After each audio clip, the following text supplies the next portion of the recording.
there, welcome to another episode of my show. I'm Father Roderick, and today we are going to talk about music. Music is so important to all of us, and music has the power to influence our mood, our emotions. It is connected to important moments in our lives. It can even change our lives. So that's what today's story is about. A number of years ago, I was driving with my three fellow priest friends in the mountains, and I think it was in Austria, or maybe it was in Italy. I don't recall exactly where it was, but we were high up in the mountains.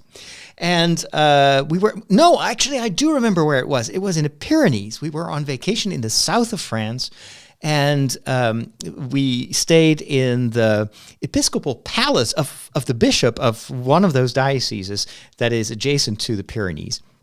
And we used that as a basis to go out for, exploration and to visit places. And sometimes we would go for long walks. But this time we were in a car, and I think we wanted to see some mountaintop, and we didn't want to walk all the way to the top. So we drove as far as we could get. And then we were on our way back. It had been a very exhausting day.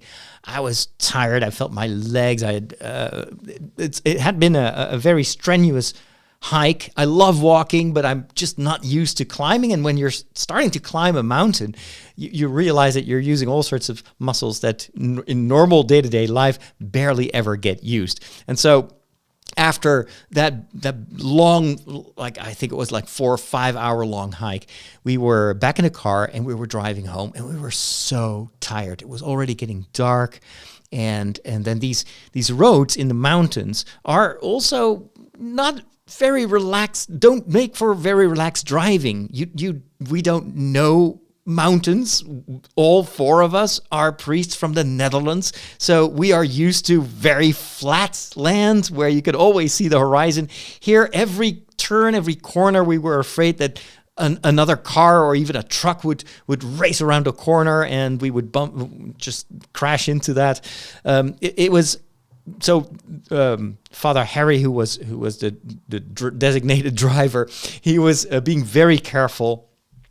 And it just took so long, and was getting dark, and we were hungry, and then at one point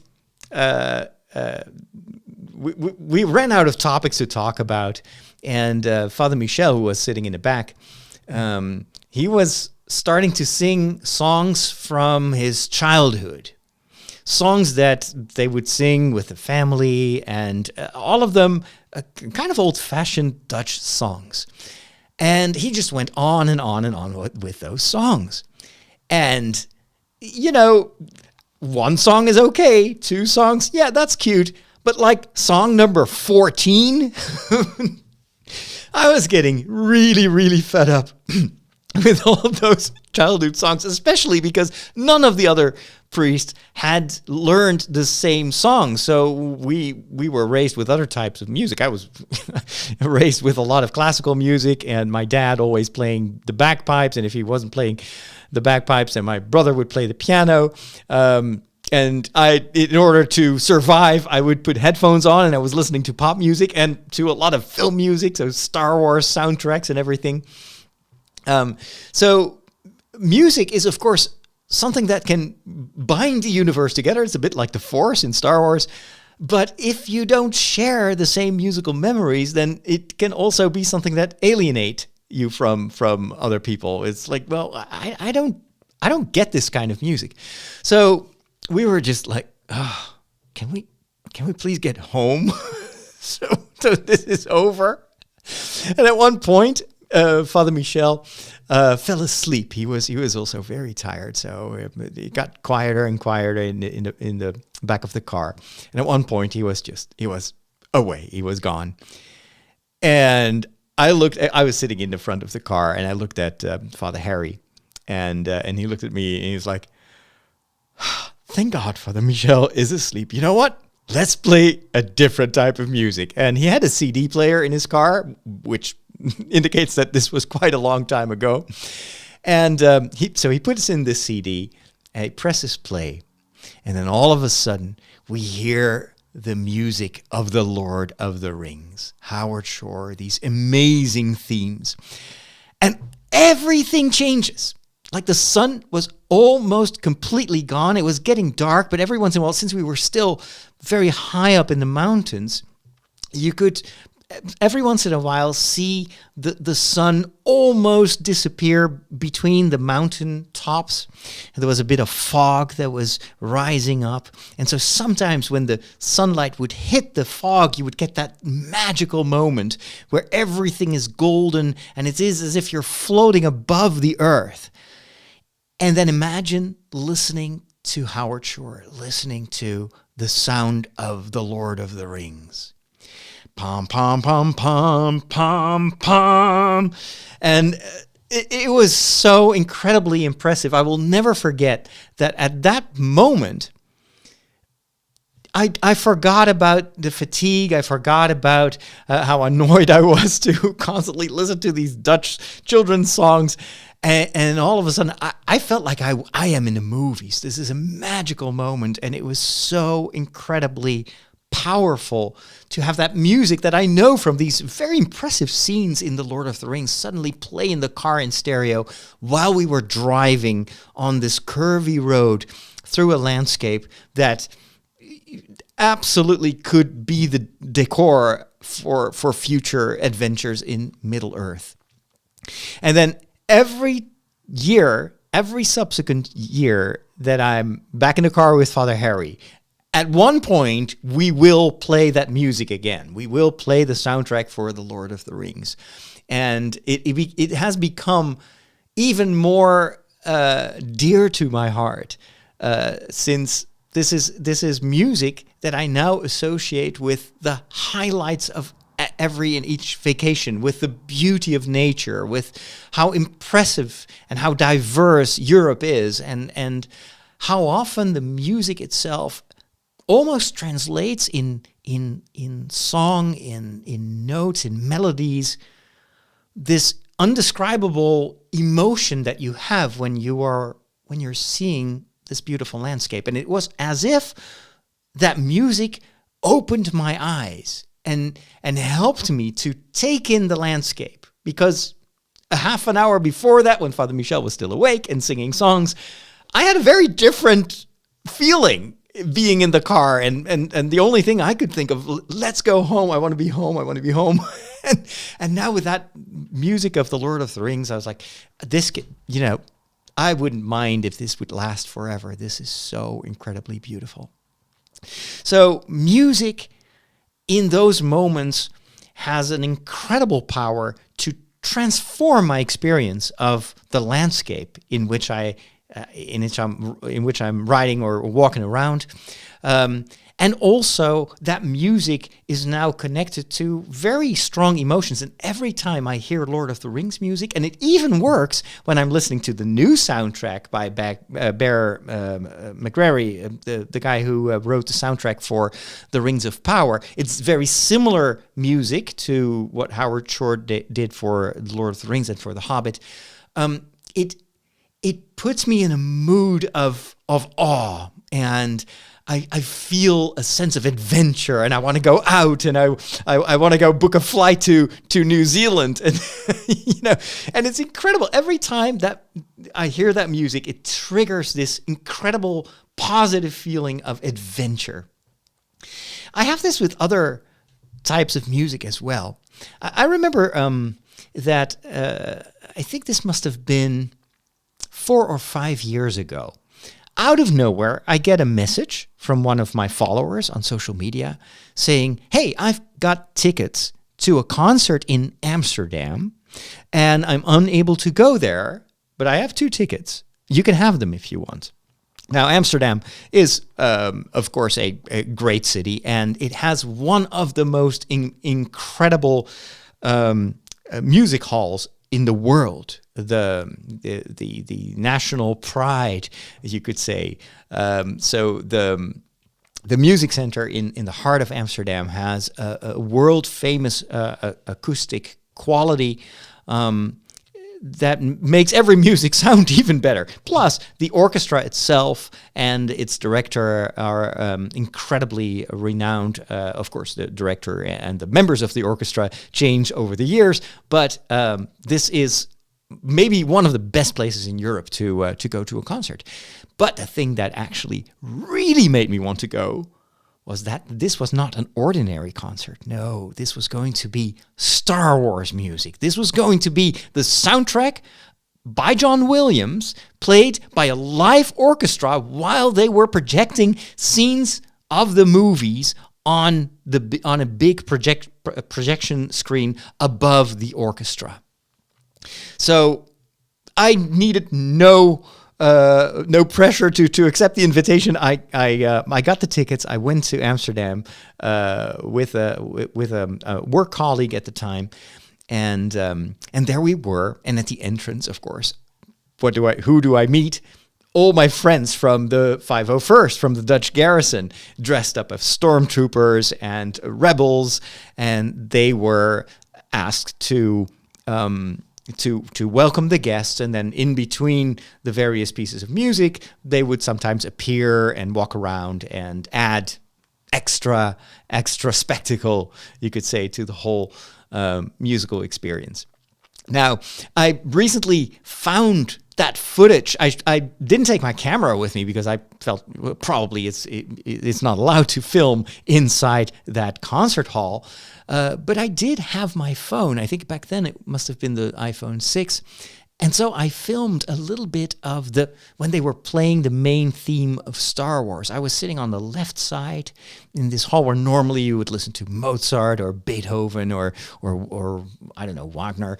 And but in this case, from the side, I could see the entire stage. And then when they started to play the Star Wars theme, it was as if I was hearing it for the first time.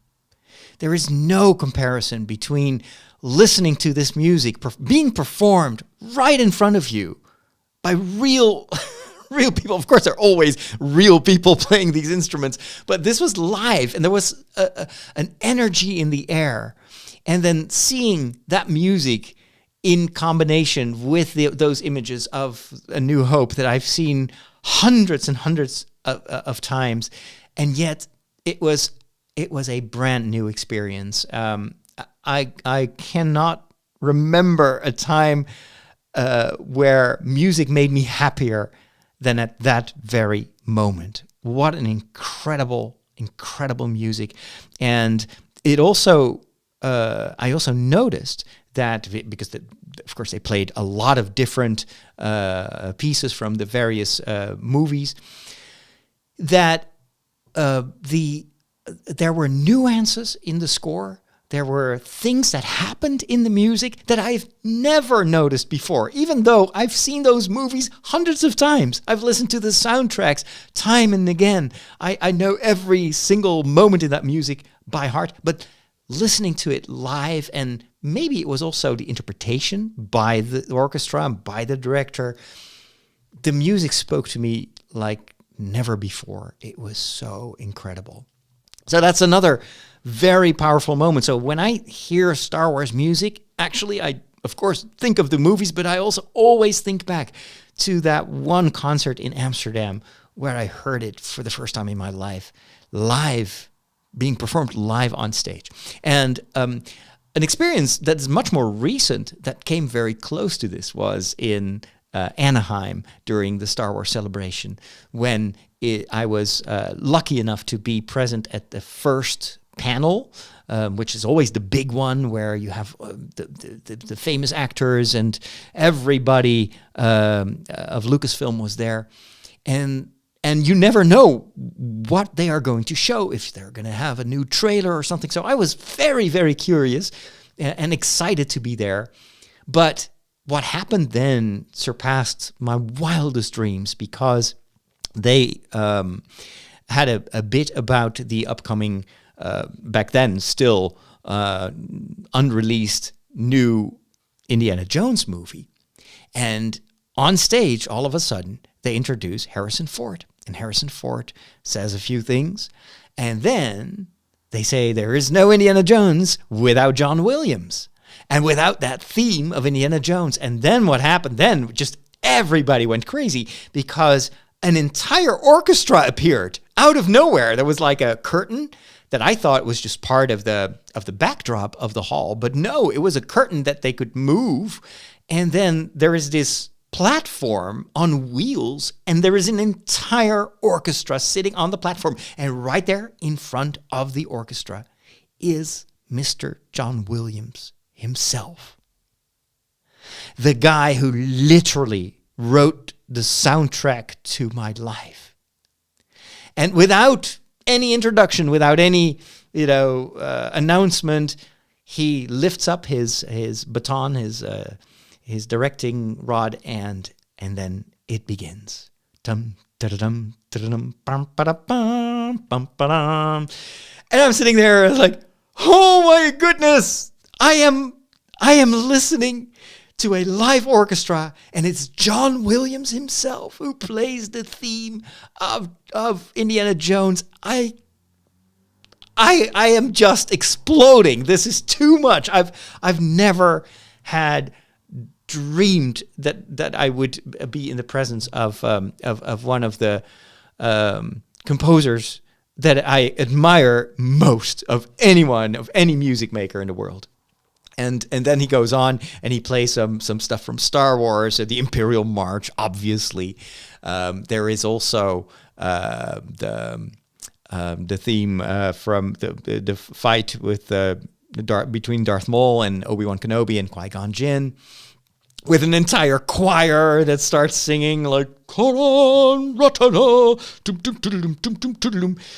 It was just insane, and it was at least 20 minutes of music, if not more, and nobody could record it. That was forbidden. So it was also the realization that I am among the lucky few that is able to experience this. Unbelievable. And I was almost crying because that music, as I said, is the soundtrack to my life. I grew up with this music. As a young boy of 10 years old, I was already listening to my record player, and I had bought the soundtrack to A New Hope, which wasn't the official recording because I don't think it was available in the Netherlands, but I bought a rendition by the London Philharmonic Orchestra. I think it was the same orchestra that played the soundtrack, but this was, I think the director was actually Zubin Mehta, now that I think of it, which back then was a famous director, music director. And so, but it was slightly different from the version that you hear in the movie. So I still felt like, it's not John Williams, but that was the only access I had to that music. So I grew up listening to that soundtrack over and over and over again. And it's also, again, connected to very happy memories. That music was playing in the background while I was playing with my Star Wars figurines, while I was playing video games, all those moments where, when I was listening to music, I wasn't in school and I wasn't making my homework. So that music is linked to happy moments in my life. And that is why I cannot listen to that music without feeling those feelings again. And without that music actually changing my mood. This incredible process during which we associate music with moments in our lives that are pivotal, or feelings that have had an amazing impact on us, and then the ability of music to bring those memories and bring those feelings back to the forefront is something that I've experienced over and over again, and not just with film music, not just with movie stuff. In fact, there's music that I discovered while I was for the first time in my life, in San Francisco. I traveled with my mother to her mother, my grandmother, who lived in San Francisco, and we were staying with her.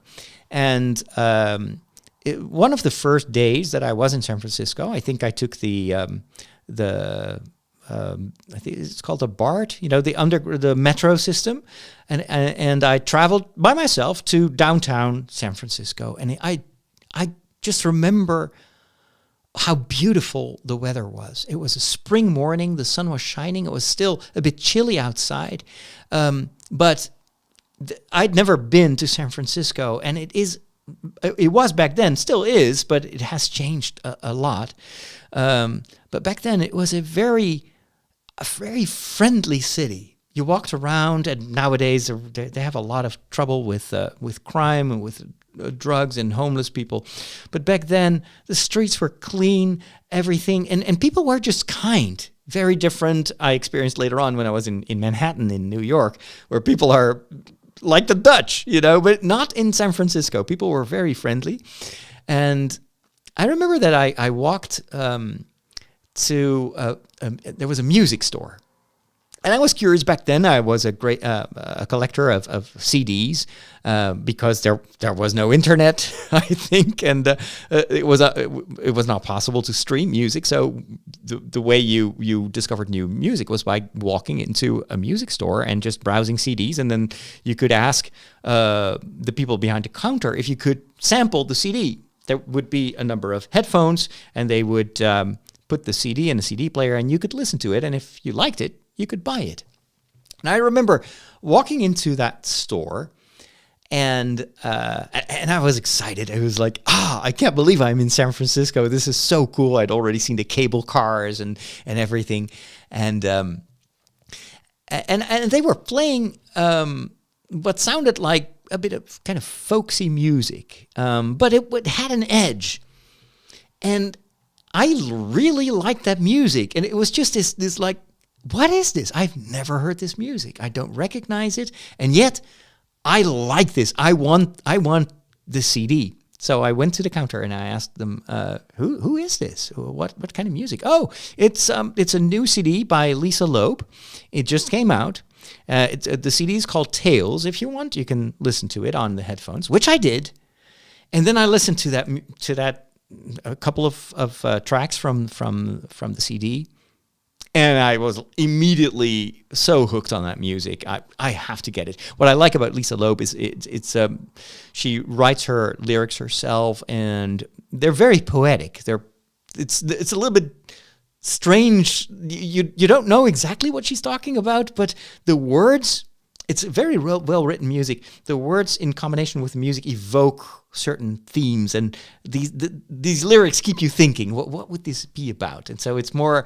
The music helps you associate with things. Anyway, go and look up her first CD, and you'll see what I mean.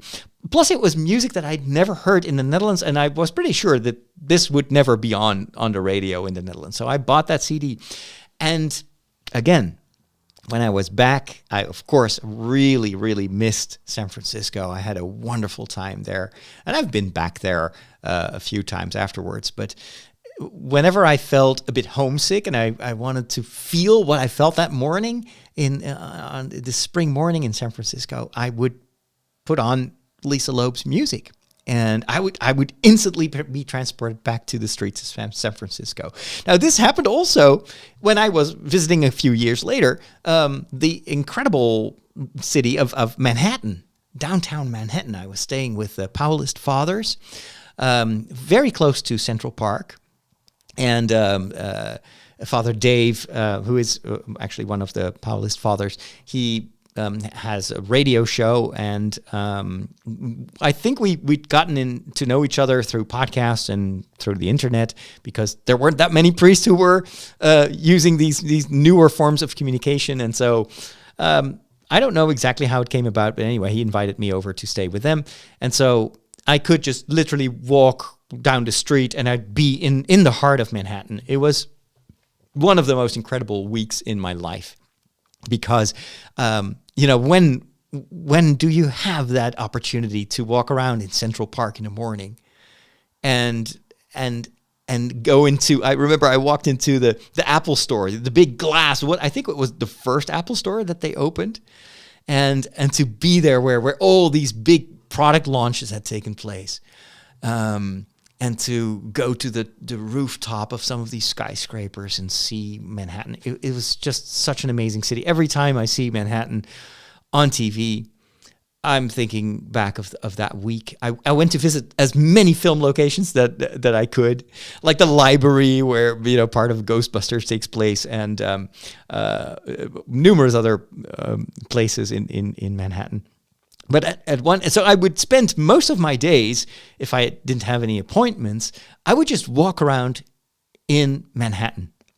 And so I would walk for 10 hours straight and just eat some fast food and just walk some more. I was very aware that this might be the only time in my life that I would have all this free time to visit Manhattan as if I lived there. And I remember I was walking back. It was already pretty dark.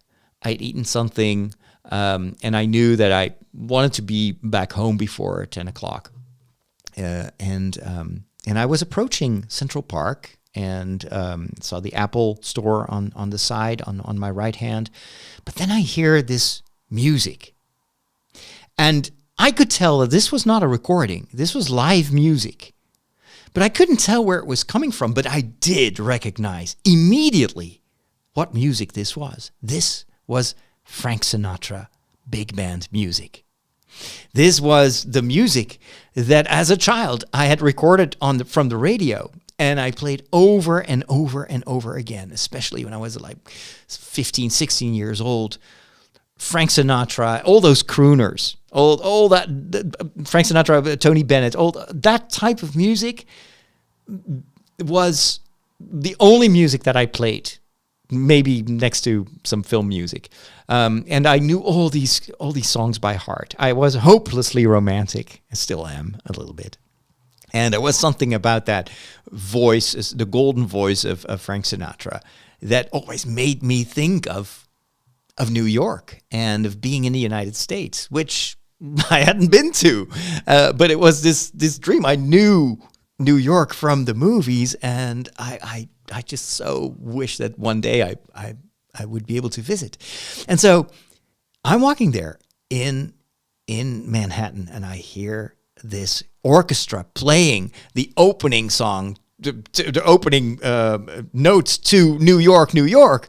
And then there is this guy. And actually, in hindsight, I think that Frank Sinatra had already died. But I hear a voice that is almost exactly Frank Sinatra. And I think it was his son who was singing there. And you couldn't tell where the orchestra was sitting because there was, I don't know, a fence, or maybe it was shielded off from the public. But now, in hindsight, I realize where that was. It was literally at the foot of none other place than Trump Tower. This was probably a private party, and Trump is known for at least pretending that he's very rich and that he's got a lot of influence. And so he probably just hired an orchestra plus Frank Sinatra's son to play for his guests. The thing is, it was outside. It was a beautiful summer evening. And so I was standing on the other side. I think I might have even recorded it on a podcast. I should go back in my archive. If I can find it, I'll put it online for my patrons. By the way, if you want to join my patron community, I often do some extra content for my patrons. Just check out patreon.com/Father Roderick. There are all sorts of different tiers with which you can support my work. As a thank you, I do extra content. So for instance, this show, the public show always has the story, like what I'm telling you right now, but then it also has extra content. I do movie reviews. I talk about technology and video games and all that. So for my patrons, I will see if I can dig up that particular recording, because I felt so privileged that I was walking there in Manhattan and I was listening to the soundtrack that had always made me dream of New York. Incredible. So Lisa Loeb, from Lisa Loeb to Frank Sinatra to so much other music that has still the power to immediately change my mood. Now, to wrap things up, there are a few tricks that I've learned with music to help me get through the day. Because I often use music to change or control my mood and to influence it or to put me in the mood for something. And I will give you some examples. If I'm a little bit down and I don't feel like things are going my way, or I'm a bit tired, and sometimes I have these moments where I'm a bit, I don't know, not really depressed, but I'm a bit down and I'm just not a nice day, or the weather is terrible. There is one playlist that I have on Apple Music that will always get me out of that sad mood, and it is Disney music. Disney is incredibly smart when it comes to using music in their theme parks. When I was visiting Disney World in Florida, we walked through the gates, and the first thing I noticed was that there was music everywhere. I couldn't see the speakers. I think they were hidden. Also,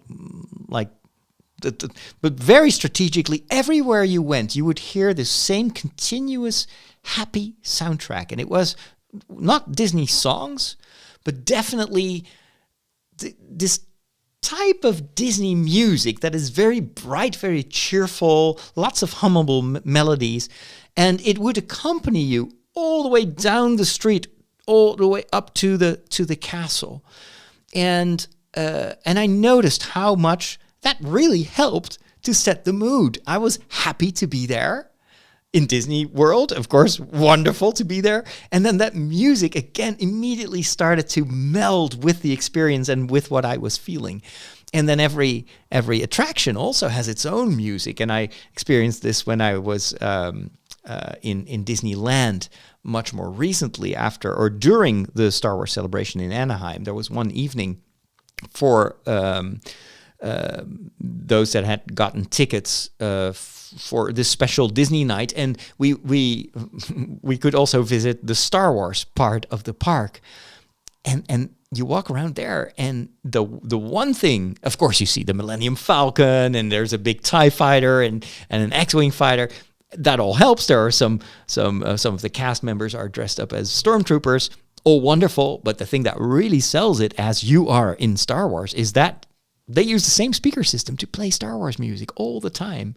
And you're like, wow, I'm walking around here, and it is as if John Williams is directing an orchestra that is now currently coloring this experience. It was very, very cool. So I have this Disney soundtrack that I play whenever I'm in a rut, and it immediately brings back those happy memories of my visit to Disney World. I also do this with mornings. I have a soundtrack or a playlist for summer mornings and springtime mornings, but I also have one for days when it's cold outside, when it's dark in the winter. Now, my spring and summer playlist has two components. It has a lot of Shire music. So this is music by Howard Shore and some of the other composers. Also a guy who composed music for Lord of the Rings Online.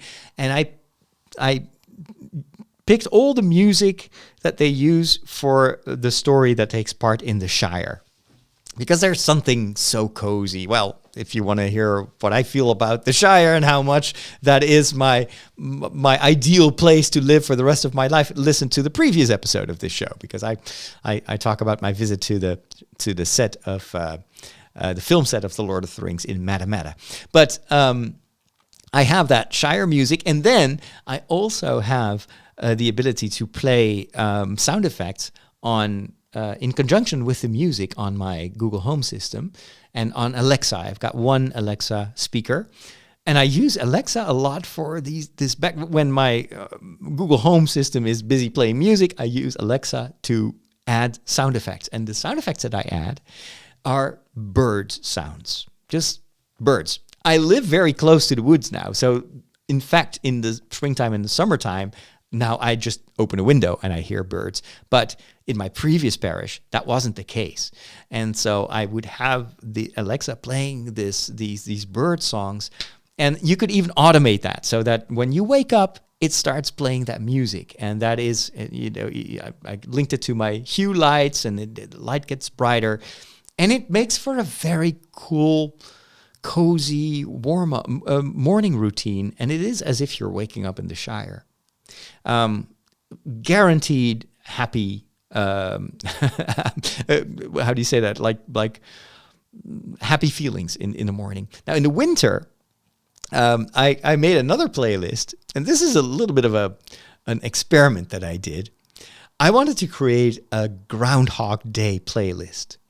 That in the winter, I always try to wake up a bit earlier than in the summertime, and I had created a routine that would start to play the actual wave file of the beginning of Groundhog Day, where Bill Murray's character wakes up and you hear that song on the music, the song on the radio, and it's the same song every day because it's Groundhog Day, and it even has the recording of the two guys and the banter, and then it would play, according to the routine, it would always play a song from the era of where the other songs from Groundhog Day come from. So it's I guess it's like 70s music, and it's a different number every day, a different track, and that too, you wake up and it's good morning, it's Groundhog Day, and I wake up with a smile, even if it's in the middle of the winter, it's still dark outside.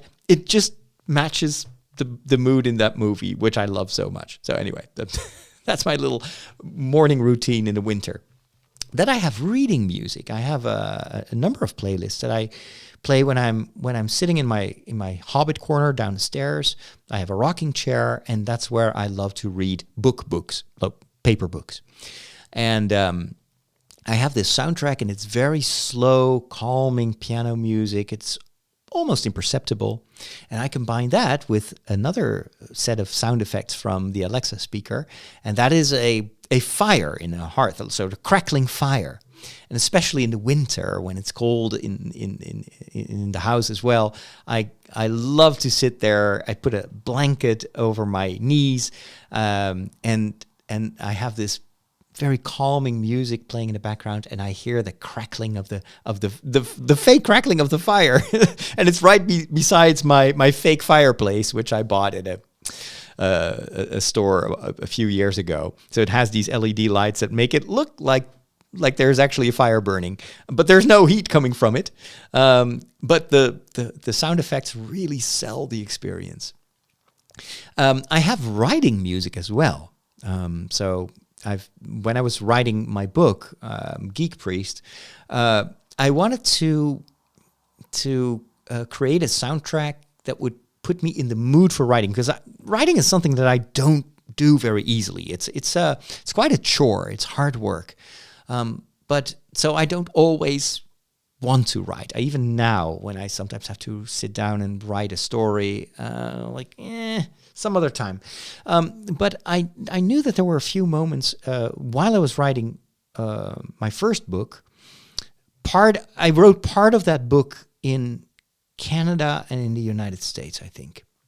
And I did what I only knew from books, from novels, and from certain movies, and that is that writers would always go to Starbucks, and they would sit and they would open their laptop, and that's where they would write their famous books. And so I remember at least one time, no, it was in Boston. It wasn't in Canada. It was in Boston, and I went to a Starbucks store in downtown Boston, and it was very small, but I found myself this very tiny round table, and I was just listening. What do I hear now? And they were playing this coffee house music, very kind of slow jazz, and then there would be this ongoing like blah, blah, blah, blah, just people talking to each other, but it's like a soundscape.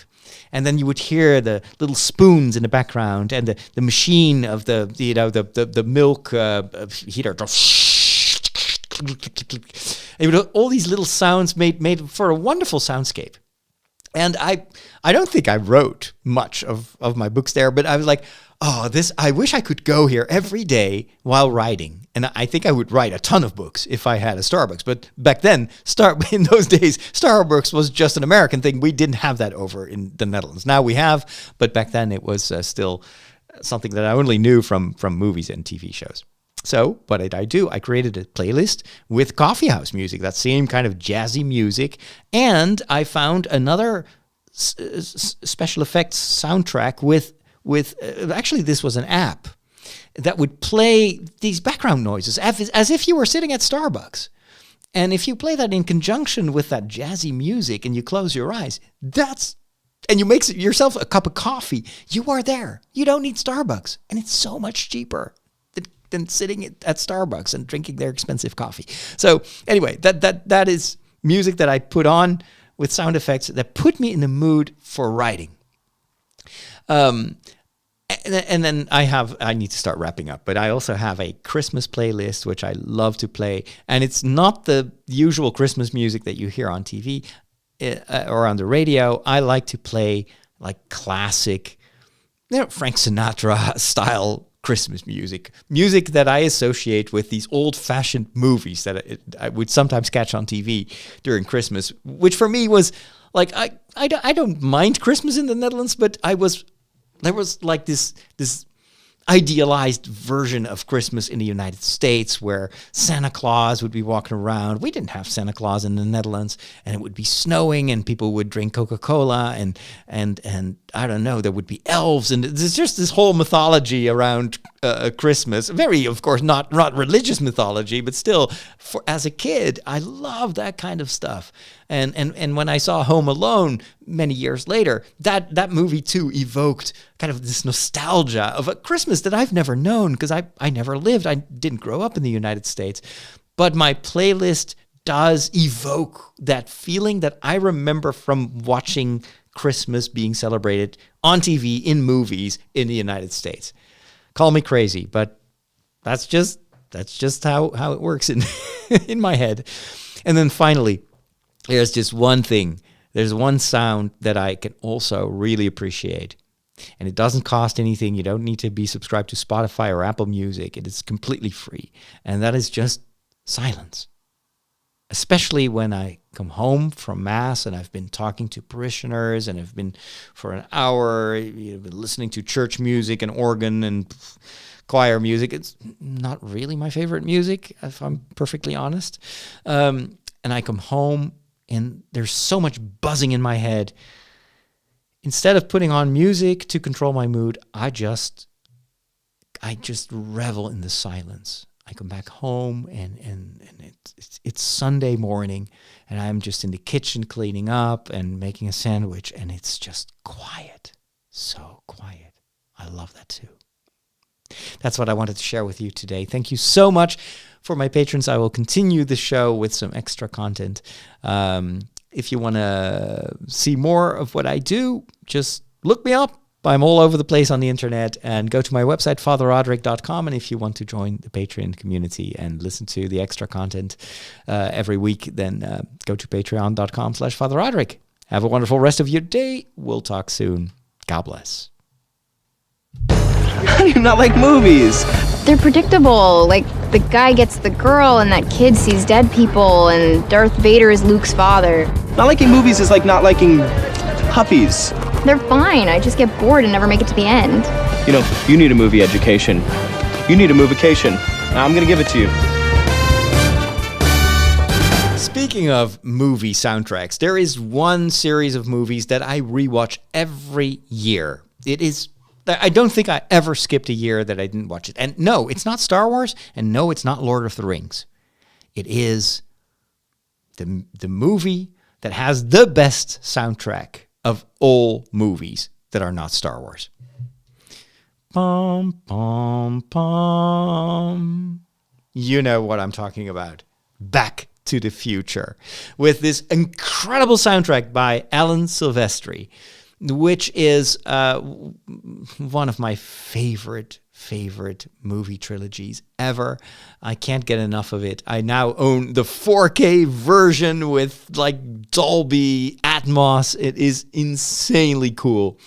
And there is something very curious about that soundtrack, because that is the soundtrack actually has been a major factor in Back to the Future becoming the box office hit, this almost mythological movie series that it ended up being.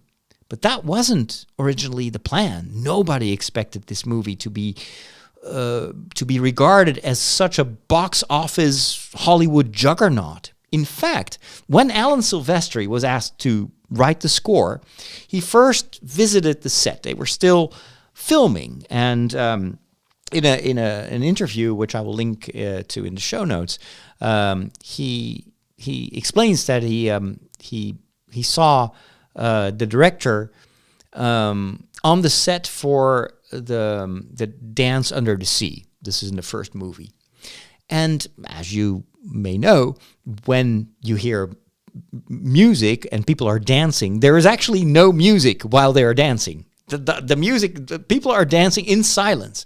And so he describes that the director was telling the crowd, there were hundreds of extras that were going to dance, that it had to be big. Just imagine it's this big party. And he stretched out his hands. And that is when Alan Silvestri realized the score needs to be big.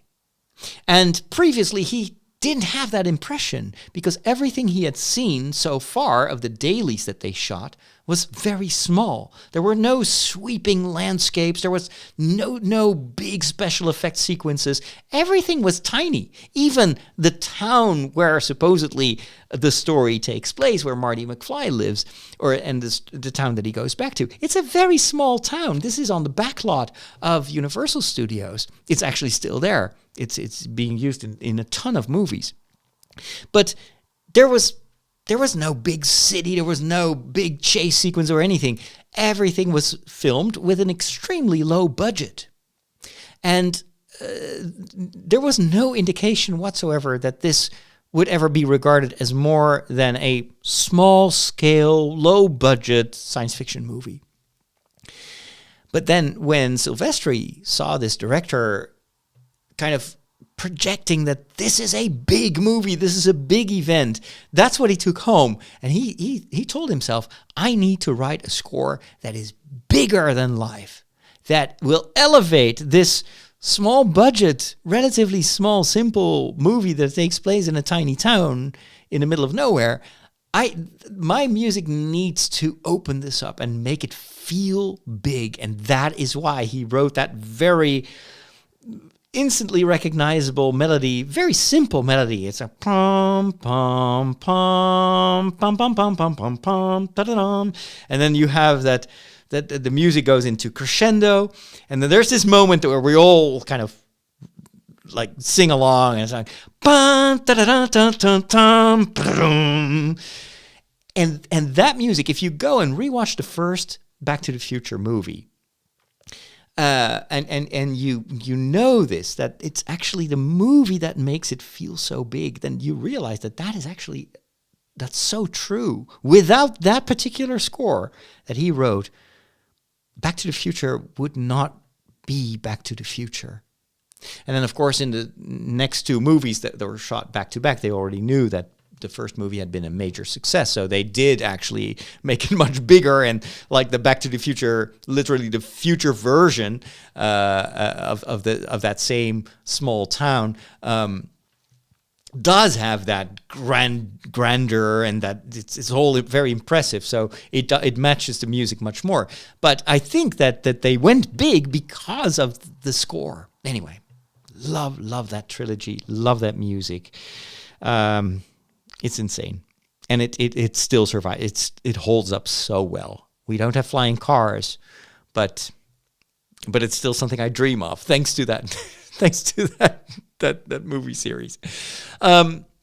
What else is currently on my TV? I'm getting hooked on Young Sheldon, which is a spin-off series of The Big Bang Theory, and it tells about the childhood years of Sheldon, who is, of course, the funniest character of the whole bunch in The Big Bang Theory. And it shows how he grew up with his sister in a very dysfunctional family. And it's it's in almost every respect the opposite of The Big Bang Theory. In this series, the focus is not on a bunch of young adults that live together in an apartment. No, this is all about family. This is about parents and a grandmother, and then these two young kids and all the other characters that are woven into the story. And it's also not filmed as a sitcom. The Big Bang Theory was filmed in front of a live audience on a set similar to Seinfeld or Friends or, all these sitcoms of those years. But Young Sheldon is filmed in a much more cinematic way. This is filmed in a real house. They go outside. When they are in a car, it's not a fake car with green screen windows like in The Big Bang Theory. No, it's all filmed for real. It probably also has a much bigger budget than, at least for when it comes to wardrobe and sets and everything, than The Big Bang Theory had as a sitcom. But the one thing that it has in common with The Big Bang Theory is the writers, and it's just the quirkiness of the script, and it's so funny and endearing. There's the Big Bang Theory, of course, had a lot of geek references, but it also had heart. You start to love these guys and these girls, and you feel like they are part of your life. And in Young Sheldon, you have that same connection with all these characters.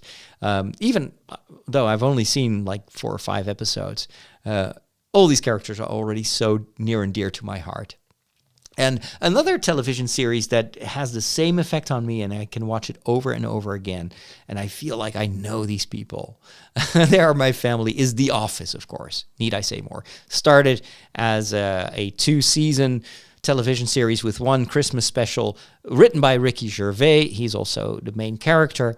And then it was copied in the United States with a very different cast and a very different approach. And that version of The Office, in the end, turned out to be much bigger and more successful than the British show had ever been. So successful that according to a new snippet that I just heard, they're going to reboot it. No! Don't do this! This is like what they did with Harry Potter. Like, why do you need to do the same thing that the movies did so perfectly? Why do you need to do it again? It's just about money, right? With The Office, I'm not so sure, because the original creator of The Office, the original writers are going to be involved. That kind of reassures me that this is not just going to be a cash grab. Of course, it is about money, but I think they must have an idea, and there are a few options. They could bring back the original cast. I don't think that's likely. I don't think that all the actors would be willing to return. And even if just a few of them would be not there, you would feel they would be missing. It wouldn't work. The second option is that they have a few recurring cast members and then a bunch of new actors. But how do you know if that's going to have chemistry? And it would still feel like a bit of a run-down version of the original. And the third option, of course, is that this is going to be a completely new office with a new crew, new actors. But then that is a major risk. Because how can you possibly live up to what people expect when they hear The Office? And when they hear that theme, you expect a certain level of quality, which actually, if we're honest, The Office didn't have in the first 2 seasons. It took them 2 seasons for the whole cast to really come together and for all these different characters to find their mojo. And I just feel like I hope they're going to do a good job, because I love The Office. And I would love to see some of those cast members come back for this series, but I also fear that this may be a very short-lived experiment if it doesn't live up to people's expectations. All right, that's it. Let's go over to the Peculiar Bunch.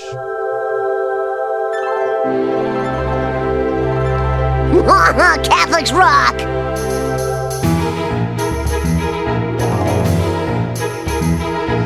According to The Simpsons, the Catholics are a peculiar bunch. If only for the fact that they go to church every Sunday and then read Bible stories. Catholics can be a peculiar bunch. No meat on Friday. Oh, meat? What do they eat? Light bulbs? Well, it's my quest to make this particular peculiar habit of reading the Bible a little bit more accessible by using geek examples to explain things. Man, you guys got more crazy rules than Blockbuster Video.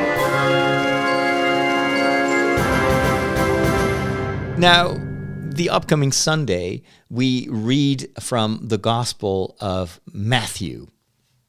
And let me start by reading you the Gospel of this Sunday. It's from the 21st chapter of Matthew, and it's the story about the two sons. And this is what the Gospel says. Jesus said to the chief priests and elders of the people, "What's your opinion? A man had two sons. He came to the first and said, 'Son, go out and work in the vineyard today.' He said in reply, 'I will not.' But afterwards he changed his mind and went. The man came to the other son and gave the same order, and he said in reply, 'Yes, sir,' but he did not go. Which of the two did his father's will?" They answered, "The first." Jesus said to them, "Amen, I say to you, tax collectors and prostitutes are entering the kingdom of God before you. When John came to you in the way of righteousness, you did not believe him. But tax collectors and prostitutes did. Yet even when you saw that, you did not later change your minds and believe him." So that's the gospel. It's actually a very straightforward story that Jesus tells here. And when you're reading the Bible, and especially when you're reading in the gospel, it's always important to know, who is Jesus talking to? That gives you a clue about, so what's the idea behind this story? And it says here in the first sentence that Jesus was talking to the chief priests, so the higher up people, those that were in charge of religion, and the elders of the people that have a certain responsibility, that have to show a good example. And with this story, Jesus doesn't attack them immediately, but he tells them a story, and so that they don't put up their defenses right away. But then later on, it becomes clear, like, what is the meaning of this? Well, who are you in this story? Are you son number one, who says, "No, I don't think so," and then later on converts and changes his ways? Or are you more like the second son, who is always, "Yes, sure, I'm doing the will of the Father," and then ultimately, when it comes to your day-to-day decisions and your behavior, you do the total opposite of what the Father would want? And so this is why people that actually in their behavior may seem terrible to you, because they work for the Romans, the tax collectors, those were seen as traitors in society back then, and the prostitutes, these women who would sell their body and would be regarded as the outcast of society.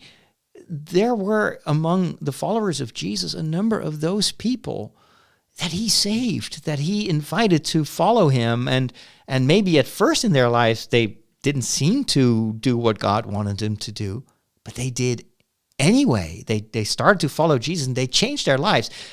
That, says Jesus, that is so much better than you, who are always talking about God, but in the way you treat the poor, and even in the way you treat these people and you look down upon them, you don't change your ways. You don't do what you preach. Practice what you preach. You have to not only talk the talk, but walk the walk. So this, of course, is a very, very straightforward gospel, and it makes me think of a number of stories that we are very familiar with that have a similar slant. And forgive me for using a Star Wars example first.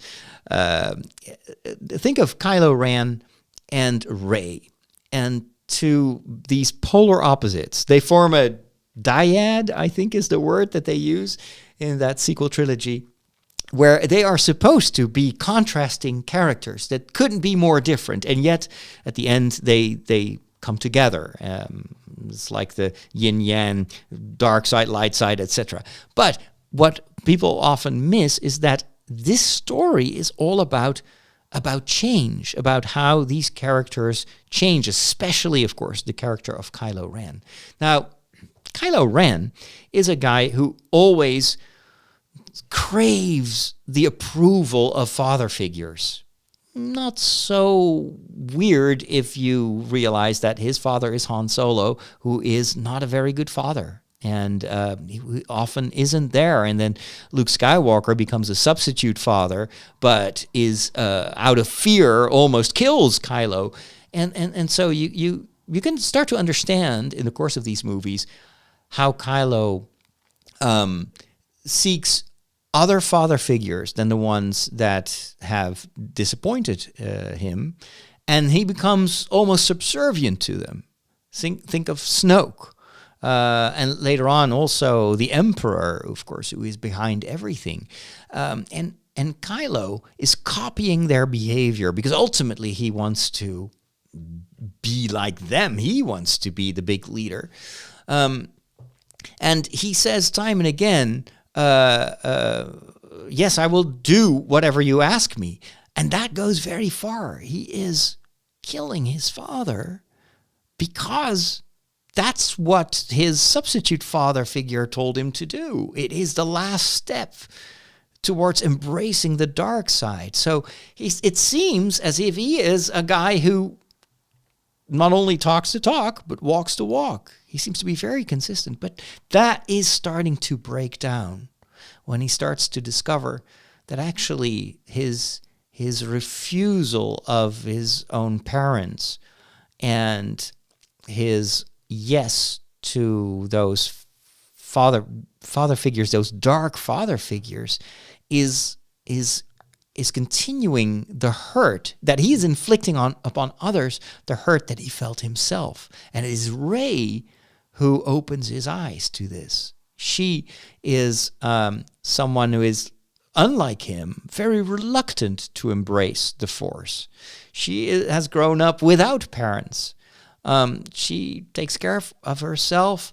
She doesn't have to obey anyone. She doesn't need Finn's help as a white knight in shining armor. She can totally take care of herself. She's an excellent pilot. And so why would she embrace the Force? Why would she need the Force? And it's only over time that she starts to open up, and despite her reluctance to enter into this new adventure, she embraces it, and she becomes more and more attuned to the Force. She starts to listen more and more, whereas Kylo at the same time is becoming more and more disobedient towards his father figures, and ultimately he is the one who kills Snoke, the ultimate act of resistance. And in that second movie, it appears as if it's just that he kills the father so he can become the new father figure. He can become the next Darth Vader, his grandfather that he admires so much. But ultimately, that doesn't. That he's unable to keep that up as well, and he ends up converting, and he ends up disobeying the dark forces, and starts listening to the light side of the Force, and that saves the both of them. So this example shows you that you can also read this story that Jesus tells about these two sons. One is reluctant and does it anyway, and the other one is, sure, I'll do it, and refuses. There's a bit of both of these in our behavior as well. There are moments where we would recognize as in the first son, and there are definitely also moments in our lives where we committed to something and then in the end we don't deliver.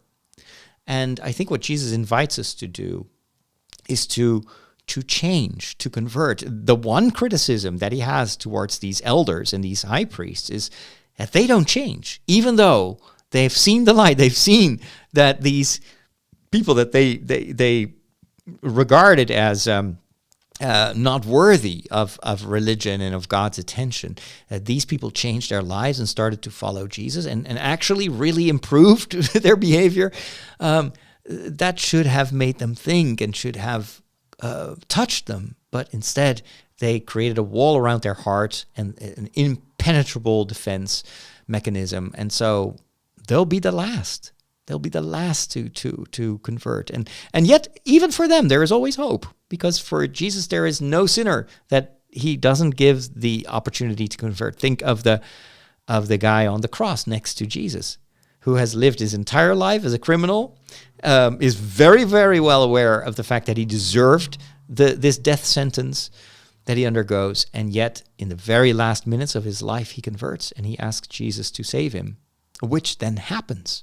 So this is a very powerful theme in the Gospels, where nobody is just what he or she is at that very moment. There is always an opportunity for growth. But Jesus may be the catalyst for this growth. He may be the one who invites you to change.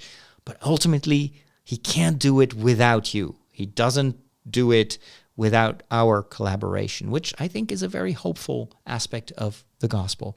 You also see this in Marvel movies, of course, the same thing where you've got Peter Quill, for instance, in Guardians of the Galaxy, and he's all like, yes, I can do everything, and he oversells himself and then underdelivers. And then you've got Groot, is this kind of weird creature that doesn't speak, at least not in a way that we can comprehend. At first really doesn't want to be involved, and then ends up saving everybody by sacrificing himself. So you see these two characters change, and then even Peter Quill over the course of these subsequent movies does change quite a bit and becomes more and more the true hero that he is. He doesn't have to oversell himself anymore, because he's becoming more whole to a certain extent.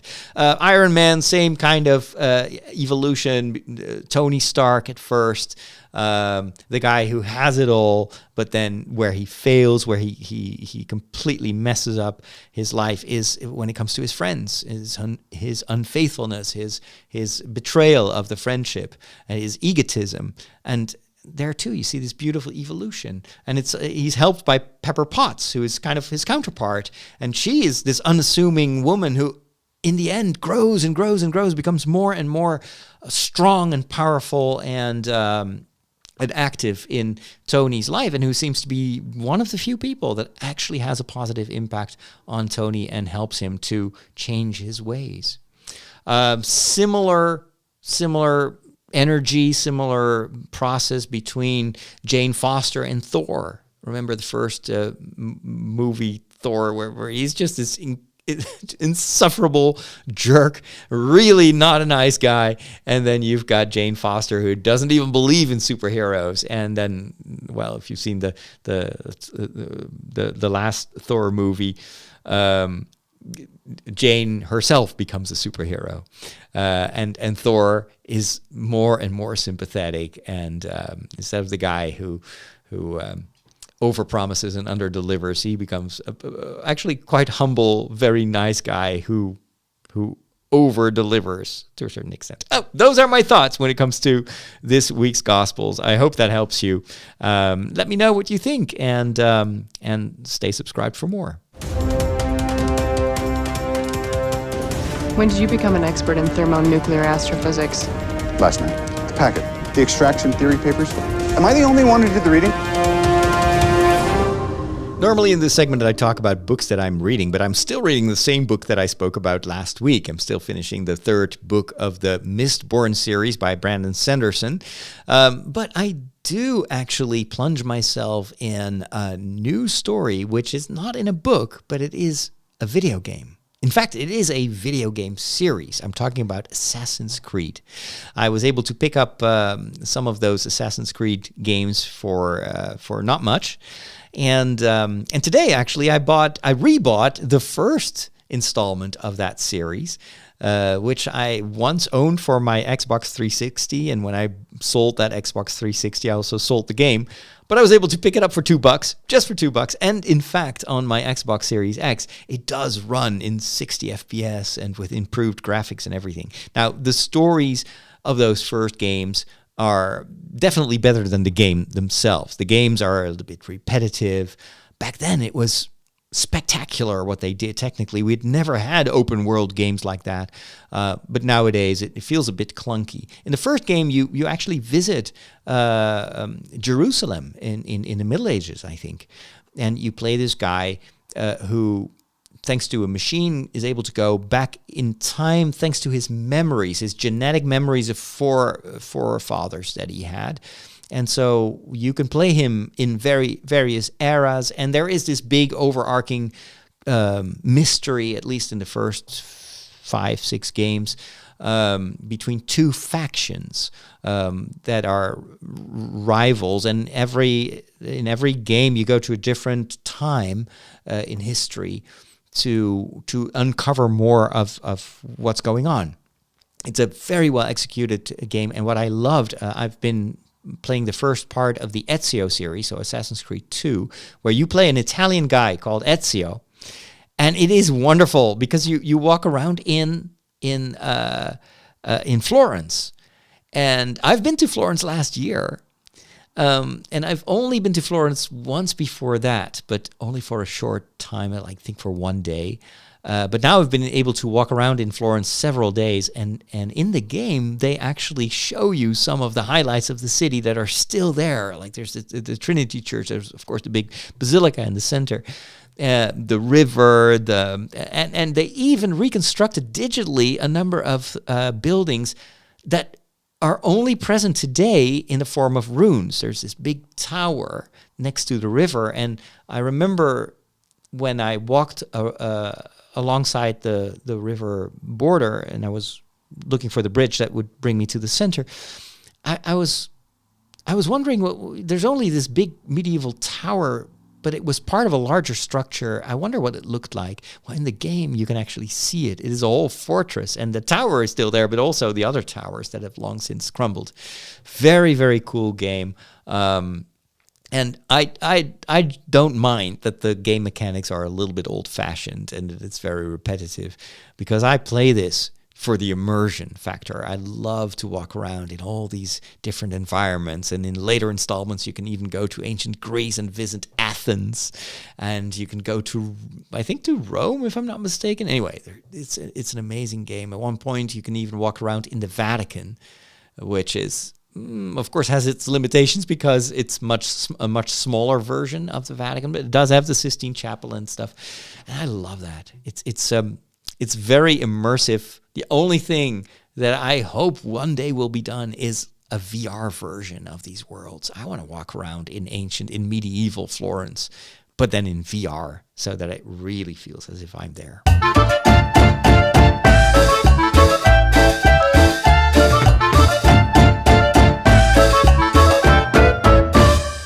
All right, let's wrap things up with a short visit to my kitchen, and then we'll talk a bit about the iPhone in the tech section of the show. But yesterday, I finally made something that I've been wanting to cook for a long, long time: Vietnamese spring rolls. This is a very popular snack in the Netherlands. We have a large Vietnamese community in the Netherlands, and almost in every town you will find these little stalls where they sell Vietnamese spring rolls, deep-fried spring rolls, sometimes with a bit of chicken meat and veggies in them. Sometimes it's just vegetarian. And I love those spring rolls. The thing is, they're pretty expensive if you buy them. They're like €1 a piece, which is quite expensive for a very small, light snack. It doesn't fill you up. You cannot eat one spring roll and then be done with it. You need to eat at least 4 or something to have a full meal. And I found this recipe on TikTok. It was created by a Vietnamese Dutch TikToker, and she just said, "Hey, we're going to make Vietnamese spring rolls. This is how I do it." It's like a 1-minute video. How hard can it be? So I replicated the steps and created my own filling, and then used the little what is it? It's like this rice paper stuff, and you have to put it in water, and it becomes all soft, and then you put a spoonful of the filling, and then you just wrap it into a little envelope, and then the idea is that you either deep fry it Or in my case, I don't have a deep fryer, so I put it in the air fryer, which actually works quite all right. It's not as good as in the as deep fried, so I want to try out putting some oil in a pan and see if I can fry a couple of them. But it tasted actually quite well. The only thing that was a bit of a downer was that in the video, it only takes 1 minute on TikTok. It took me 2 hours. It was so much work, and my kitchen downstairs still looks like there's been an explosion. It's like all over the place, and I didn't have any energy left to clean up the kitchen, so I may have to do that next morning. We are on the cutting edge of technology. Wow. Well, what does that mean? Just plug it in. It's going to say, hey, I see you plugged in a new device. And it's going to load in the appropriate drivers. You'll notice that this scanner build, Well, all your technology stuff, it just ends in disaster. But there is one more thing. I am bit by bit, slowly, day after day, using my new iPhone 15 Pro Max more and more. It always takes me a couple of days to settle on a new device. And even though I transferred all my data from the old iPhone 10 to the iPhone 15, there's still a lot of things that you discover that don't work anymore and you have to reinstall.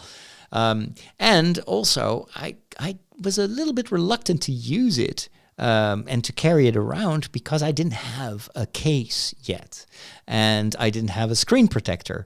So the first thing I did, I just ordered a very, very cheap Chinese transparent case from Amazon. I do this because ultimately I'm looking for a case that has the ability to insert filters on top of the lenses, especially ND filters. It's a technical thing, but that can really help with the quality of the footage that I hope to shoot. Plus, of course, there is now also the ability to record onto an SSD. So I'm looking for a case that maybe will give me the ability to attach an SSD to the back of the phone with the MagSafe system. There is already a very cool video on YouTube with a do-it-yourself solution where you can just buy these MagSafe compatible stickers with magnets in them, and then you just glue them to your SSD, and then it will just click onto the back of the phone, which is very cool. I hadn't thought of the tricks that you can do with MagSafe. But those cases are not yet available for the iPhone 15, or at least I think one is, but there is no SSD solution.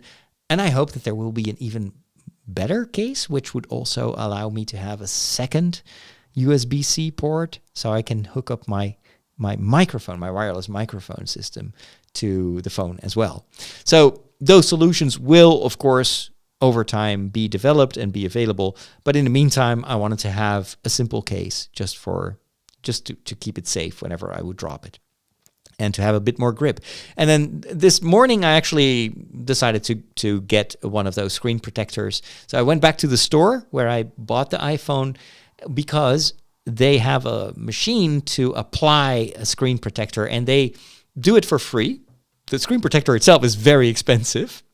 I think it was like $36, which is insanely expensive compared to the screen protectors you can buy on Amazon. But it comes with warranty. They will apply it, and if something goes wrong and there are bubbles or there's dust under the screen or between the screen and the protector, they will do it again.